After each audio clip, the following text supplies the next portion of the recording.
Here's the brief walk around for the bougie boondocker. We're at the front and we're going to go around the coach. This one comes down. There's a key on each side to secure it up. When it's down, you have access to the windshield washer fluid and checking the oil, air filter, and the front battery.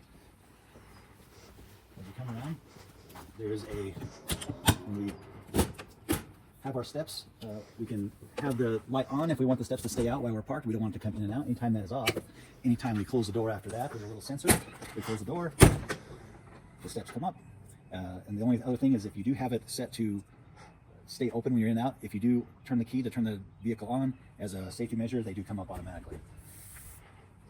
We have 7 bays on this side, and most of them are somewhere between 2 feet deep and 2 feet high inside, and then the openings are a little bit different. So there's bay 1, which also have access to the 12-volt batteries. We come to here, here's a TV. We have a cord if you want to hook up your Roku or anything else, DVD player. There's also a DVD player inside, 32-inch TV with speakers.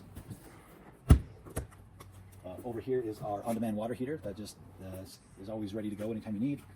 Bay 2 is a little bit smaller, still 2 feet deep, just over 2 feet tall in there. And this one also passes through all the way to the other side, about 8 inches is the pass-through area. Here's a heater if it gets really cold. It's a propane heater. Here's a little bit shorter bay, but same height, but just about 17, 18 inches deep. If you use a key here, it opens up. There's just a port that you can put a hose in, and it'll fill up the 60-gallon water tank that's on the other side. And I'll do another video a little bit more on the plumbing. Then I have this one. I'm going to have wood in there for you. It also has some newspaper and a little torch if you want to get things going. A lot of times on the slides, when they're out, it's easy to bump someone's head on it. So there's an optional pool noodle to put on those if you think you might walk into those. Set of dualies on the back. These next two they're longer. They're about 40 inches wide, but they're about 15 inches tall in there. This one's the same way, about 40 inches wide, 15 inches tall. A lot of times camp chairs will go good in there, roasting sticks.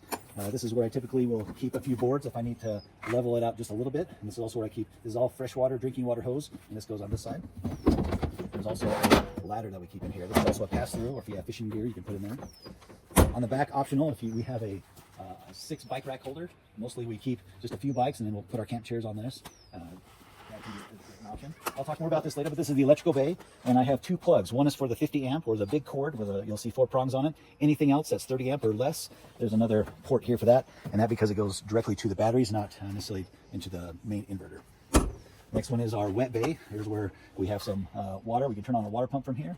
And then we have our black water, gray water tank, and it gets dumped here. There's a hose. There's also things for you to be sanitary as well. I always keep some gloves and some paper towels here. If you have large hands, I do have some extra large gloves that we can put in there, but that's always there anytime you don't go to a dump station. It's nice to have that stay clean. The next one is I kind of reserve for extra things, parts.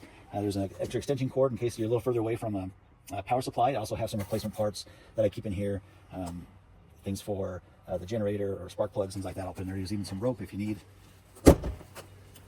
This is locked up, but this is where you put in premium unleaded gasoline.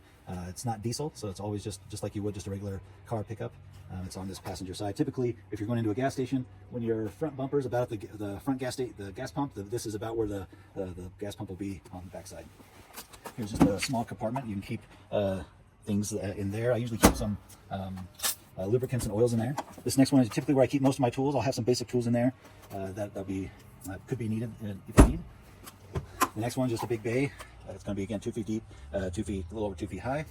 And then these last two are not storage at all. We have the inverter for the 2,000 watt inverter that runs the fridge and the plugs by the TVs. And then the propane stored here is here. You can turn the propane on or off from that knob. The last one is the onboard generator. This is typically, you have unlimited use of this because this doesn't go directly to the coach. This actually goes over to to refill the batteries. The batteries will last for hours and hours. And so when we turn this on, instead of turning it on and wasting any extra power will just go directly into those batteries. And it has a way you can even start and stop it from here. And every once in a while, if for some reason it's not working or charging, you'll check to see if one of these breakers is accidentally tripped to the off position, which is an easy fix. And that is a quick outside run around of the coach.